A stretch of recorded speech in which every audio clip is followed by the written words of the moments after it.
Imbis na dumagdag sa kalat, nakitaan ng pakinabang ng isang Iligan-based startup ang mga patapong single-use plastic. Tara, let's change the game at alamin kung paano magtatransform ang plastic para maging bubong. For a more sustainable future, unti-unting nakikilala ang konsepto ng circular economy kung saan layong patagalin ang life cycle ng mga materyales at gamit para hindi maubos ang natural resources at mabawasan din ang basura. Kaya naman itong mga single-use plastic na inaabot ng libong taon bago ma-decompose, nabibigyan ng bagong buhay na pwede nating magamit sa ating mga bahay.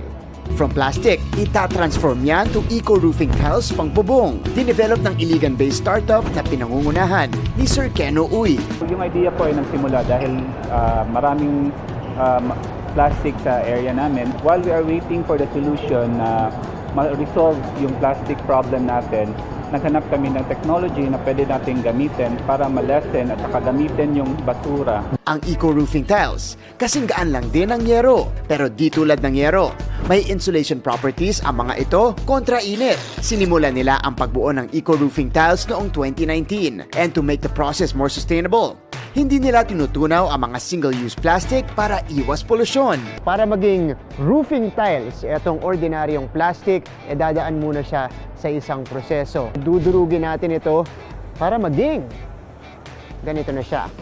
Pellet form na plastic. Pagkatapos nito, hindi natin siya tutunawin katulad ng pangkaraniwang proseso dahil lalagyan lang natin siya ng eco-friendly na adhesive. Saka natin siya ilalagay sa mold. At pagkatapos ng 6 na oras, ganito na ang magiging itsura niya. Papahiran ng plastic cement para mas tumibay at ma-weatherproof. Ang kanilang innovation, isa sa mga startup na nabigyan ng grant ng DOST para labanan ang plastic pollution sa bansa. All of these are initiatives na pwedeng makatulong sa pagbabawas ng plastic o magamit ang plastic sa iba pang paraan upang hindi maging waste at hindi maging pollutant. Para magkaroon din tayo ng una, job generation, and also making sure that we protect our environment. By next year, target ni Sir Keno na masubukan ang kanilang produkto bilang materyales sa mga modular housing. Mga kapuso, this is a big step towards sustainability. Bukod sa mababawasan ang plastic pollution, makakagawa tayo ng materyales na mapapakinabangan ng ating mga kababayan. Para sa GMA Integrated News, ako si Martin Javier. Changing the game! Bato-bato sa langit, tamaan, di magagalit. Ang uri ng bato na yan, pwede raw gamitin para linisin ang air pollution mula sa pagsusunog ng plastic. Tara, let's change the game! Breathe in, breathe out. Pero paano kung tadtad ng VOC at iba pang harmful gases ang hangin sa inyong paligid? VOC? Ano yun? Klase ng gas emission ang volatile organic compounds o VOC na karaniwang galing sa plastic manufacturing plants. Nagre-release ito ng mga VOC na merong short-term and long-term effects.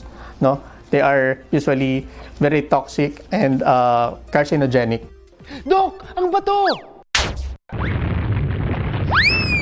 What if may mga batong gaya ng volcanic at sedimentary rocks na pwedeng gamitin laban sa iba't ibang klase ng pollutants? Yan ang tampok sa AirSaver, isang air filter device na pwedeng mag-absorb ng gas emissions mula sa plastic at rubber manufacturing companies. Masusi ang pinag-aralan ni Dr. Ramuel John Tamargo sa ilalim ng Balik Scientist Program ng Department of Science and Technology. One of my expertise kasi is nanotechnology. And yung isa sa na-identify namin is to develop some nanoparticles that could remove some pollutants sa ating environment.